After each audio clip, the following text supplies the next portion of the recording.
troisième et dernière partie avec Oui. Serge Tribolet. Finalement, c'était pas pour moi, les médecins. Non, ils sont passés. Ils n'ont pas encore trouvé. Alors, je comprends le côté analytique de Oui. votre cerveau, le besoin de la précision des mots. Mmh. Même dans le livre avec Marc Menant, on Oui, voit, oui. vous donnez plein de définitions. Et il semblerait que je puisse me permettre de vous demander encore plus. Oui, oui, Bon, allez-y. alors, est-ce que vous croyez en Dieu? Alors, oui, mais c'est pas c'est pas le surnaturel dont on parle, mais c'est forcément le surnaturel d'une certaine façon, parce que, je vous disais, la foi, l'art et la folie, c'est dans le même ordre. Il y a quelque chose qui échappe au positivisme. Bon. Donc je pense qu'il y a Dieu. Après, de quel Dieu on parle, ça c'est peu importe le mot. Je crois en Dieu parce que je ne crois pas à l'athéisme. Voilà, pour moi c'est une imposture, l'athéisme. Ceux qui se prévalent de l'athéisme, puisque c'est très à la mode, ça fait plutôt partie d'une certaine idéologie, mais il y a une transcendance. L'humain, c'est forcément la transcendance. C'est-à-dire, l'homme ne se limite pas à un cerveau, ne se limite pas à un corps, c'est ce que je vous dis depuis tout à l'heure, et donc si on pense l'homme, on pense la transcendance, obligatoirement. Alors que cette transcendance, on puisse l'appeler Dieu, et c'est pas rien ce mot Dieu, ou qu'on puisse l'appeler tout autre, je dirais c'est pas important, mais il faut sortir un peu de cette vision matérialiste de l'homme, qui serait comme une sorte d'écorce vivante, et puis à la fin tout s'arrête. Non, il y a quelque chose qui transcende l'homme, il y a quelque chose qui était là et qui sera là. Voilà. Et nous, on est dans cette traversée. Alors, je trouve que le christianisme, puisqu'on en parle, apporte quelque chose, apporte une esthétique qui nous permet de penser l'humain. L'esthétique du christianisme est fabuleuse depuis le Moyen-Âge, la Renaissance, etc. Bon, elle apporte une philosophie. Beaucoup de philosophes ont été inspirés de la pensée chrétienne, bien que moi je suis très lié à la pensée grecque. Et donc c'est intéressant de voir ces passages entre la pensée grecque et la pensée chrétienne, mais c'est le fondement même de nos cultures. Et c'est aussi la beauté de nos cultures et aussi le drame de nos cultures, parce qu'il y a des oppositions entre la pensée grecque et la pensée chrétienne. Mais là, ce sont des thèmes qui dépassent notre propos. Et là, si je vous sors la phrase « la vérité est le point d'intersection de toutes les oppositions », vous allez m'assassiner. Non, pourquoi pas, on peut le dire, à partir du moment où on ne confond pas la vérité et la véracité. Voilà. Bon, alors vous êtes chrétien ou vous avez dépassé la chose? Ben non, moi je suis dans cette culture-là, oui, de culture judéo-chrétienne, et donc pour moi ça veut dire quelque chose, tout ça, cette symbolique chrétienne, elle veut dire quelque chose, elle me touche. Voilà, je vais pas quotidiennement au vêpres. Vous n'allez pas à la messe? Quand je rentre dans une église, je préfère être seul. Je suis touché aussi je vous le disais, par l'esthétique chrétienne. Et l'Église, ça parle l'Église. Je ne dirais pas que c'est un livre, parce qu'on en est beaucoup revenu sur cette idée que l'Église est un livre, qu'au Moyen-Âge, les gens ne savaient pas lire, etc. Bon, il semblerait que justement, ils savaient plus lire qu'on ne le pense. Mais il y a quand même quelque chose dans l'Église, dans l'architecture de l'Église, dans l'art chrétien, quelque chose qui se donne à lire et donc qui nous parle. Voilà, comme un livre nous parle. Il y a quelque chose qui nous parle. Je suis très sensible à tout ça. C'est parce que c'est sacré, c'est-à-dire que c'est le temple de Dieu et que Dieu s'y trouverait plus à l'intérieur qu'ailleurs, ou non, c'est juste parce que c'est beau? Non, Dieu n'est pas plus là qu'ailleurs. Ce serait une vision un peu réductrice. Et d'ailleurs, c'était un thème déjà utilisé chez les Grecs, puisqu'on avait, c'est la formule d'Héraclite, philosophe présocratique. Des copains venaient le chercher pour qu'il aille à la cérémonie. On ne comprenait pas pourquoi il n'était pas à la cérémonie religieuse. Hein. Et lui, en montrant sa cuisine, aurait dit « mais les dieux sont là aussi ». Voilà, donc c'est l'idée centrale de savoir est-ce qu'il y a un lieu qui est consacré ou est-ce que ce lieu est consacré comme une mémoire, mais les dieux sont ailleurs pour les Grecs. Bon, c'est la même chose. Mais enfin, le lieu, l'église, c'est un lieu quand même qui a été pensé, comme beaucoup de lieux saints. Donc déjà, elle est construite historiquement, pas n'importe où. Il y a quelque chose de, vous le savez mieux que moi sans doute, les ondes telluriques, voilà, tout ça. C'est toute une géométrie sacrée. Toute une géométrie sacrée. Il y a des pierres, il y a une force, il y a de la peine, ces églises pour les fabriquer. Donc il y a tout ça. Et donc c'est un endroit sacré, c'est un endroit de recueillement. C'est une œuvre d'art pour Dieu. C'est une œuvre d'art, et c'est une œuvre d'art pour chacun de nous. Alors on peut faire son petit temple chez soi, mais on peut aussi... Enfin, Dieu est partout, quoi, en résumé, hein, c'est comme la vérité. Oui, et le mot temple, il est un mot grec, hein, templum, qui est un mot de la divination d'ailleurs. Hein. Et donc c'est intéressant, c'est ce qu'on traçait au sol, et c'est là-dedans que l'on regardait en relation avec ce qui se passait dans le ciel. C'était le reflet de la voûte céleste sur la terre. Voilà, donc c'est sur terre que ça se passe.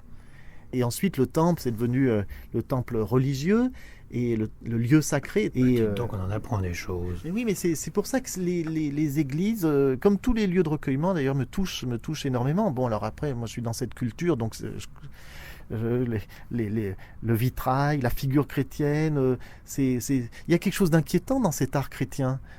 Mais tout est surnaturel dans l'art chrétien. Oui, ça, alors là, les anges, les archanges. Mais alors, c'est aussi le dolorisme, la souffrance, hein, dans l'art chrétien. C'est le Christ mort sur la croix qu'on vous montre dès que vous êtes tout petit. Hein. C'est pas le Christ révélé de nouveau avec le corps de gloire qu'on voit souvent dans les églises. C'est plutôt le moribond. Hein. C'est pas très... Mais c'est magnifique parce que effectivement là c'est la grande différence avec la pensée grecque. Pour les Grecs c'est complètement fou ça. Hein. Vous savez quand Paul va parler aux Éphésiens ou va à Corinthe, Paul leur dit j'ai même vu une statue où il y avait marqué à un Dieu inconnu. Bon, donc vous aimez tellement les dieux que vous les vénérez jusque-là. Et il leur dit, eh bien moi je viens vous parler de ce Dieu inconnu. Bon, donc les Grecs, ils écoutent, ils sont polis. Et puis à un moment donné, il leur dit, et je vous parlerai de la résurrection. Et puis là, ils leur disent, bon, il est temps qu'on aille manger, on reviendra. Bon, et puis ils sont pas revenus parce que là, pour eux, c'est pure folie. Hein, vous connaissez cette fameuse formule de Paul, d'ailleurs, dans l'Épître aux Corinthiens, où il dit, les Juifs cherchent les signes, séméion, les Grecs cherchent la sagesse, Sophia, et nous, chrétiens, nous proclamons un Christ crucifié. Et il rajoute, ce qui est scandale pour les Juifs est folie pour les Grecs. Voilà, folie. Et donc, elle est intéressante, cette phrase, cette formule, parce qu'elle montre bien le choc de trois pensées. Comment penser Dieu? Effectivement, vous l'avez dit, il y a une pensée où c'est la crucifixion. Voilà. Mais en même temps, c'est pas rien. C'est là qu'il y a quelque chose de génial. Ça casse toutes les possibilités, enfin toutes les visions que l'on avait du divin, et ça ramène à l'homme. Donc c'est une religion qui ramène Dieu au plus proche de l'homme. Et c'est ça, vous savez, quand vous souffrez, quand vous êtes à genoux au sol, que personne ne peut vous aider, quand on souffre, on est seul. Les gens sont là, vous dites, qu'est-ce que je peux faire pour toi? Qu'est-ce que vous voulez qu'ils fassent? Bon, vous souffrez, vous avez mal. Bon. Et quand vous souffrez, et au plus grand de vos souffrances, eh bien, cette religion dit depuis des millénaires, elle dit, eh bien, là où vous êtes le plus seul, eh bien, c'est là où vous êtes le plus accompagné, parce que vous êtes dans cette douleur, voilà. Alors après, on peut appeler ça le dolorisme, etc. Ça peut gêner, mais en même temps, c'est une autre vision de l'humain qui peut être insupportable. Je comprends un certain nombre de critiques qui, aujourd'hui, on est pour le plaisir, on est pour la beauté, enfin la beauté d'ailleurs qui est souvent laide, mais enfin, on est pour des choses comme ça. Mais là aussi, dans la religion, il y a quelque chose à entendre. Il y a quelque chose à entendre, et que l'homme est incomplet. Et il y a des phrases merveilleuses de Blaise Pascal, sur le fait que justement ce serait folie, grande erreur de considérer que l'homme est un animal, grande erreur de considérer qu'il est un dieu, mais plus grande erreur de considérer qu'il est éloigné des deux. Voilà. Et donc, en résumé, on est moitié-moitié alors. Il y a quelque chose de divin en l'homme, je le pense. Il y a quelque chose qui nous rattache au divin. Ça, c'est très grec. Hein, c'est très grec. Et puis, on n'est peut-être pas sur Terre pour souffrir. C'est grec aussi, c'est étrusque, c'est profitons de la vie, même si on sait qu'il y a un au-delà derrière, au contraire, l'au-delà sera encore plus beau. Oui, on peut le dire comme ça, mais on peut dire aussi que l'existence, c'est la souffrance. Enfin, le mot exister porte lui-même la souffrance. Exister, être déplacé, être porté de l'autre côté. Donc le mot exister est déjà marqué d'une plaie. Bon, la religion vous parle de ce qui est au-delà de l'existence. toujours Pascal dit Dieu existe par son Fils. Sinon Dieu n'existe pas, il est en amont de l'existence. Et bien dans le christianisme, il est venu dans l'existence. Donc c'est forcément que ça fait mal, la douleur, Oui. l'existence. Vous savez, quand on parle de l'inconscient, vous étiez avant que d'exister. Justement, c'est transgénérationnel. Il n'y a pas de passé, pas de futur. C'est-à-dire, vous n'êtes pas réduit à une temporalité. C'est plutôt comme ça qu'il faudrait le dire. Parce que je ne suis pas réduit à une temporalité. Oui, c'est quoi, c'est une insulte? Non, non, c'est au contraire. C'est vous. Je suis divin, alors ça veut dire que je suis éternel. Oui, et ça veut dire qu'il y a quelque chose qui était déjà là avant votre naissance, et ce quelque chose qui était déjà là sera là. Après. Vous ne faites pas le concept de la réincarnation, là? Non, ça n'a rien à voir. C'est-à-dire, il y a quelque chose dans l'inconscient ou dans cette pensée qui est strictement humaine, qui est de l'ordre de l'éternité, au sens où c'est pas de l'ordre de l'existence. L'existence, il y a un début, une fin. Ça, on est bien d'accord. Eh bien, je dis, il ne faut pas réduire l'humain à de l'existence. Il ne faut pas le réduire à ça. Donc vous croyez à l'au-delà? L'au-delà, j'aime pas ce terme. J'aime pas du tout ce terme. Je suis totalement opposé à ce terme parce que il a tellement colporté de choses. Il colporte des choses qui parfois m'effraient. Moi, enfin, c'est mon avis personnel. J'aime pas ce monde. Et moi, je préfère les termes philosophiques. Il y a le monde sensible, il y a le monde intelligible. Voilà. Même si on parle d'au-delà, il faudrait parler en termes de la foi. Mais j'aime pas bien ce terme. Il est trop vague, trop flou et trop voilà. Vous croyez à la continuation de l'existence de l'être humain, quoique existence, j'ai bien compris, c'est hors dehors d'eux, et peut-être qu'on retourne et qu'on n'est plus donc dans l'existence, mais dans autre chose, on est plutôt dedans. Oui, je pense qu'il y a quelque chose qui perdure et qui n'est pas le corps, bien sûr. Le corps, il a une fin.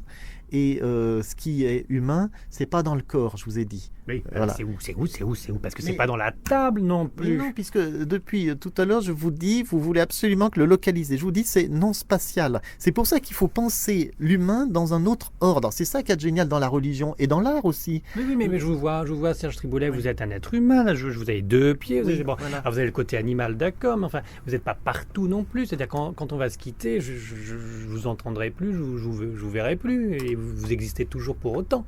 Oui, mais qui dit que vous me verrez plus déjà, vous me verrez d'une façon ou d'une autre. Oui, dans la pensée. À la télé. Vous me verrez, mais c'est justement, je suis plus que ce que je donne à voir.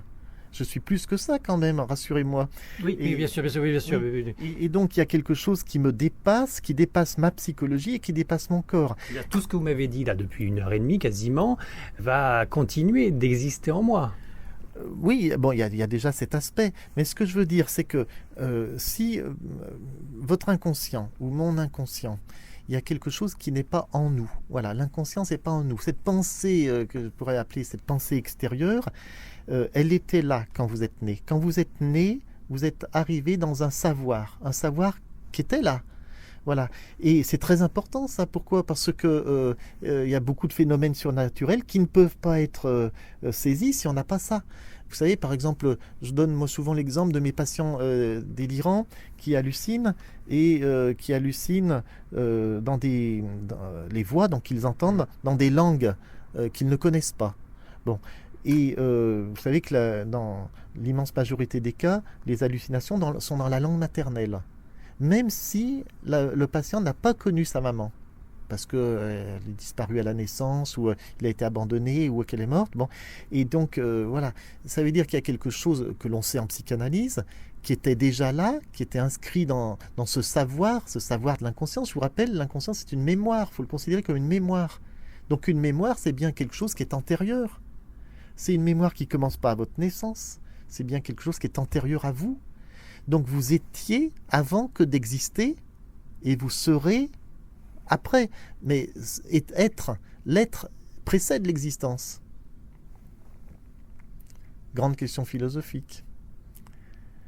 Et donc voilà, et je voudrais vraiment répéter ça, c'est que pour penser l'être, pour penser cette pensée, pour penser tout, quels que soient les termes que l'on emploie, il ne faut pas le penser en termes spatial. C'est pas dans cet ordre spatio-temporel. Alors, chaque fois vous me dites, oui, mais c'est où? C'est pas dans cet ordre-là. C'est comme si vous me demandiez, c'est où Dieu? Je ne peux pas vous dire c'est dans l'Église, c'est là. Il y a des choses, nous, qui peuvent nous mettre en rapport, peut-être. Mais c'est pas là. Dieu n'est pas localisable. Il n'est pas dans l'existence. Ce qui est localisable, ce qui est temporalisable, c'est dans l'existence. C'est pour ça qu'il y a une temporalité. Mais je ne veux pas réduire l'humain à la temporalité. Pourquoi ? Parce que ce qui le spécifie, qui est l'inconscient, c'est non spatial et non temporel. Bon, alors j'avais parlé de réincarnation, est-ce que je peux pousser quand même jusque-là? C'est-à-dire que le Serge Tribolet aux cheveux bruns, aux yeux marrons, ayant la mémoire d'une façon éternelle, et son âme, bon, on va le retrouver dans une autre vie, dans un autre espace-temps qui n'existe pas quand même. Est-ce que vous êtes aussi au Moyen-Âge en même temps que vous me parlez? Est-ce que vous êtes aussi dans le futur, puisqu'il n'y a pas de... Non, là, je suis très, très éloigné de toutes ces... On est un... ces façons de penser. Non, c'est pas, ça n'a rien à voir. On ne peut pas profiter du fait qu'il n'y a pas d'espace-temps, puisqu'on est déjà existant avant et qu'on continue après. Mais non, on n'est pas existant avant, c'est ça qu'il faut comprendre. On est avant que d'exister. Avant l'existence, et on est quoi, il y a de alors l'être. On est quoi? Il y a de l'être, il y a du savoir. Il y a du savoir. D'accord, alors on ne peut pas le mettre d'un côté spatial, on ne peut pas le situer, Non. d'accord, mais on est un être ou pas? Il y a de l'être, mais l'être justement, c'est ce que j'essayais de vous expliquer, c'est en termes métaphysiques, et en termes métaphysiques, il ne faut pas le penser avec la psychologie, et donc vous, en disant, mais comme si c'était une personne, vous le mettez dans la psychologie, et si vous le mettez en termes biologiques, ou physiques, matériels, pareil, vous voudriez le voir quelque part, c'est pas dans cet ordre-là, c'est très important. Je vois bien, mais j'ai du mal à faire dans un autre ordre. Mais pensez la foi. La foi, c'est pas dans l'ordre psychologique. C'est pas. Quand Pascal donne les trois ordres de Pascal, il dit il y a l'ordre de la chair, de la concupiscence. Bon, ça on le connaît. Alors moi je pourrais dire c'est l'ordre. C'est l'ordre de la matière, l'ordre du sensible. De l'animal. De l'animal aussi, mais de la matière, la table là, sur laquelle je tape. Vous l'aimez bien la table. Elle est là, donc c'est du solide. Bon, il y a cet ordre-là. Et il dit, il y a l'ordre, alors je n'ai pas le texte devant les yeux, mais je le résume. Le deuxième ordre, c'est l'ordre que je dirais de la pensée, l'ordre de l'entendement. Et moi, je rajoute de l'ordre de la psychologie. Bon, c'est-à-dire entre la matière et la pensée, il y a bien un changement d'ordre. Oui. Bon, eh bien, Pascal dit, entre ce premier ordre et ce deuxième ordre, la distance est infinie. Le mot a un poids chez Pascal. Et ensuite, il dit, mais il y a un troisième ordre. L'ordre de la charité, donc l'ordre de la foi, l'ordre spirituel. Et il dit, entre le deuxième, qui est l'ordre de la pensée, de la psychologie, et le troisième ordre, la distance est infiniment plus infinie. Chez Pascal, c'est énorme ça. C'est-à-dire, il ne faut pas confondre les ordres. Il ne faut pas les confondre. Et c'est pour ça que moi, j'en veux beaucoup à beaucoup de personnes qui pensent le surnaturel, qui pensent le paranormal. Parce qu'ils confondent les ordres. Et c'est la même chose dans la foi. Vous vous souvenez, il y avait, lorsque le film sur la Passion, Mel Gibson, eh bien, il avait donc fait ce film, et je me souviens, il y avait des débats animés sur les différentes radios, dans les télés, sur les historiens qui disaient oui, mais c'est une imposture parce qu'en fait, on voit le clou qui traverse la main, mais ça se faisait pas comme ça, etc. Bon, c'est-à-dire, ce sont des gens qui confondent l'ordre de la foi et l'ordre de la matière et l'ordre de l'entendement. Peu importe, c'est pas ça, c'est pas là que ça se joue. Et même en disant qu'on lui a pas mis un clou dans la main, alors donc il faudrait brûler tous les tableaux du Louvre qui représentent ça. Il faudrait brûler aussi les mystiques qui ont des stigmates. Bon, donc c'est pas dans cet ordre-là qu'il faut entendre les questions de la foi, les paroles du Christ. Et aujourd'hui, il y a une étude, on étudie les évangiles pour voir si c'est passé à tel endroit, s'il n'y a plus tel jour. Mais le sphère de Turin aussi. Voilà, il y a du mystère, et le christianisme repose sur le mystère et le miracle. Et c'est l'infini, plus compliqué, c'est le troisième ordre. Infiniment plus infini. Bon, alors, si vous arrivez à saisir ce troisième ordre dans le domaine de la foi, c'est exactement dans ce que je vous dis par rapport à ce strictement humain. C'est pas dans l'ordre de la psychologie. Et donc, c'est pour ça que j'en veux beaucoup. Je vous le dis à toutes ces personnes qui réfléchissent sur le surnaturel, qui confondent les ordres. Et c'est pour ça que je suis très... moi, c'est pas du tout mon vocabulaire de parler de réincarnation, de revenir, d'existence autrefois. C'est pas du tout mon vocabulaire. Je suis très éloigné de tout ça. Oui, oui. Je vois bien. On ne m'y reprendra plus, je le dirai non, plus. mais bon, Alors, vous savez que... ils ont le droit d'exister, ceux qui pensent autrement. On avait parlé du subconscient transgénérationnel. Alors, il y en a qui soignent comme ça, en faisant des constellations familiales, en disant qu'on se transmet avec ce subconscient qui va un petit peu partout à la Carl Jung. Ça, oui, c'est tangible. Il y aurait donc dans ce concept de non-temps, non-espace, un transfert de données qui est toujours présent pour nous tous, et le grand-père, le cousin, on est tous liés. Oui, il y a, alors les nombreuses traditions, je pense, la pensée, la médecine traditionnelle africaine, etc., pense justement cette transmission avec d'autres termes et pas en concept psychanalytique, etc. Mais pour nous, il y a effectivement quelque chose qui se transmet de génération en génération, qui est de l'ordre d'un savoir, mais qui n'est pas du tout de l'ordre d'une connaissance. Non, oui, oui. Ce ne sont pas des connaissances qui se transmettent. Là aussi, il ne faut pas confondre d'ordre. Et vous savez qu'il y a une discipline aujourd'hui qui s'appelle la psychogénéalogie.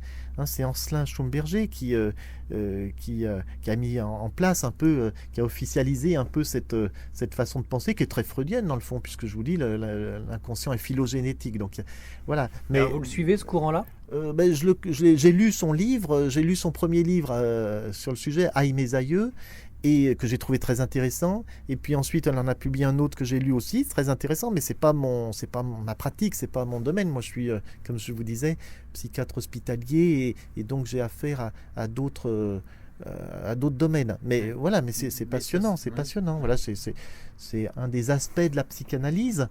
C'est pas mon exercice. Moi, je me considère en psychanalyse comme lacanien parce que pour moi, l'être langagier, ça a un sens, ça a un poids même. Ce langage, ça a un poids. Et la psychose m'apprend beaucoup par rapport à ce mode de rapport qu'a l'humain et le langage. Voilà, donc je suis plutôt dans cette partie-là. Mais vous savez, le domaine de la psychanalyse est très vaste. Là, je me rends compte. Et Jung, j'ai beau vous le placer, Jung, alors non, c'est pas trop votre truc. C'est passionnant, Jung. Voilà, mais c'est très... je comprends pas. Très souvent, on sépare Jung de Freud. Ce que je lis qu'écrit Jung est très freudien pour moi. Donc voilà. Après, j'ai pas une connaissance. Il faudrait plusieurs vies, vous savez, pour attention, pas de réincarnation. Non, mais il faudrait plusieurs vies maintenant pour s'intéresser à pleinement. Je m'intéresse, mais pour voilà. Vous savez, déjà l'œuvre de Lacan, l'œuvre de Freud, c'est déjà des grandes œuvres. Et puis j'ai mes philosophes. Voilà, c'est pas par manque d'intérêt. Par manque de temps. Par manque de temps, et puis... Je croyais que le temps n'existait pas. Mais la temporalité, elle existe, mais on ne doit pas nous réduire à ça. Bon. Voilà. Vous savez que on va bientôt se quitter, hélas. Oui. Hélas. Et avant que les infirmiers me cherchaient, là ils m'ont pas trouvé, tant mieux. On parlait des psychotropes. Vous vous souvenez alors oui, on peut quand même agir d'une façon purement matérielle avec des molécules sur le cerveau humain et sur les hallucinations et sur la folie. Dans un sens comme dans l'autre, c'est-à-dire on peut rendre des gens fous avec des drogues hallucinogènes, et on peut calmer des gens qu'on considérerait fous. On en est là. Il y a même aussi une fuite du réel. Les drogués, c'est ça, ils fuient le réel. Oui, non, mais il faut surtout pas confondre. J'ai pas le temps de le dire là. Je l'ai écrit dans des livres et puis je continue à l'exposer. Mais il faut pas confondre l'hallucination liée à un toxique et l'hallucination de la psychose. C'est le grand scandale de la psychiatrie, c'est d'utiliser le même mot. Oui. Bon. Et c'est pas la même chose alors. Ça n'a rien à voir du tout. Et donc on ne pourra jamais imiter la psychose par des drogues, etc. On pourra atteindre des phénomènes de perception extrasensorielle éventuellement, mais tout ça est très basique. Ça n'a rien à voir avec cette capacité propre à la psychose, cette capacité d'accéder à cet autre mode de lecture du monde. Pour moi, ça n'a rien à voir. Voilà. C'est juste côté mécanique avec les drogues et c'est dans un autre style pour la psychose. Voilà, l'hallucination liée à la prise de toxiques, c'est du domaine de la perception. La perception est modifiée. L'hallucination dans la psychose, c'est pas du domaine de la perception. Bon, les chamans, oui. Non, c'est que c'est de la folie de prendre ce genre de médicaments parce qu'on se trompe, on rentre dans des psychoses qui sont fabriquées. On veut essayer d'aller aux limites du monde sensible, voir ce qui dépasse ce monde sensible. Donc ça, je connais pas tellement le milieu des chamans. Moi, je suis très méfiant par rapport, et je suis d'ailleurs même à l'opposé de tout ça, de prendre des drogues pour accéder à un savoir. C'est pas du tout ma conception. Mais enfin, bon, certains le font. Ce que je veux dire, c'est que les médicaments qu'on donne en psychiatrie sont des médicaments qui sont surtout des antalgiques. Voilà, il faut que ce soit des antidépresseurs, que ce soit des antipsychotiques, j'aime pas le terme, enfin c'est le terme officiel, que ce soit des anxiolytiques, tout ça, ce sont des antalgiques. Ça agit sur la douleur parce qu'on a un corps. Je dis que l'humain n'est pas réduit à son corps, mais il y a un corps qui nous fait ressentir. Et donc ces médicaments agissent sur le corps. Ils n'agissent pas sur l'esprit, ils agissent sur le corps. Bon, mécanique, c'est juste mécanique. Ben oui, biologique. Ça, je crois que... on n'a pas un seul médicament qui nous permettrait d'être un super médium et d'avoir des super hallucinations qui seraient réelles quelque part. Non. Peut-être qu'un jour, on peut trouver des drogues qui permettent d'exacerber les perceptions, d'aller jusqu'aux perceptions extrasensorielles, mais ça reste quand même dans le domaine de la perception, voilà. Et c'est pas dans une malformation non plus du cerveau qu'on est médium. C'est pas parce qu'on a le cerveau gauche un peu plus en expansion que celui. Non, oui. C'est pas. Non. Ça, c'était la vision qu'on avait au 19e siècle et au début du 20e. Vous savez, avec les bosses du crâne, etc., la phrénologie, etc. Ça on se fourvoie, c'est ailleurs, parce qu'on revient sur le début de notre conversation qui se termine, sur la pensée, où elle est. Voilà. Elle n'est pas dans le cerveau. Donc c'est pour ça toutes ces études sur le cerveau, je les écoute et je les regarde avec attention. Elles m'intéressent, au même titre que les reportages animaliers m'intéressent. Puis, non, mais les animaux ont un cerveau, et donc c'est très intéressant. Je vous répète, toutes les études que l'on fait sur le cerveau, elles existent chez l'animal aussi, c'est les mêmes. Bon. Donc voilà, c'est intéressant scientifiquement, mais ça ne fait pas partie de mon registre de réflexion. C'est au-delà. Là, j'ai bien placé au-delà. Au-delà, c'est bien. Là, oui, et au-delà, vous voyez, c'est la loi. Ça va devenir la loi. Alors, c'est un très beau lapsus. Lapsus révélateur. Serge Tribolet, on se quitte non pas sans vous demander, parce que c'est parti dans tous les sens notre discussion, c'est notre habitude, et puis c'est mon raisonnement de pensée, vous l'avez compris, puis c'est un petit peu le vôtre aussi. Oui, c'est très bien. Est-ce que, donc avant de se quitter, on aurait omis de terminer un sujet qu'on avait amorcé depuis le premier entretien? Ils sont nombreux, oui, les sujets, mais ils sont très très nombreux parce que en fait j'ai survolé un certain nombre de points sans les aborder vraiment, mais c'est tout à fait normal parce que c'est pas du tout une critique de vos questions qui étaient tout à fait... Bon, c'est pas un mauvais point. Non, c'est des questions pertinentes, vous pouvez mettre un point positif. Merci. Mais d'ailleurs c'est ça qui fait que c'est vivant et qu'on peut rebondir, c'est qu'il y a des questions. J'aurais bien été embêté s'il n'y avait pas eu de questions. Mais la philosophie, il faut un peu de temps, expliquer ce que c'est que l'être. Il faut plus que 20 minutes, expliquer aussi ce qu'il en est de l'inconscient structuré comme un langage, qui est une notion extrêmement importante. Il faut du temps, donc voilà. Mais je pense qu'on a fait un tour d'horizon et puis on a abordé un certain nombre de thèmes. D'ailleurs, on n'a pas beaucoup abordé les thèmes du livre écrit avec Marc Menance, qui de toute façon est plutôt positif, comme ça, il faut le lire. Voilà, bien sûr, si jamais vous n'avez pas écouté l'interview avec Marc Menant, hop, on clique sur le lien juste en dessous pour entendre la première intervention au sujet de ce livre bien réel, le surnaturel, et pourtant que vous avez écrit avec lui.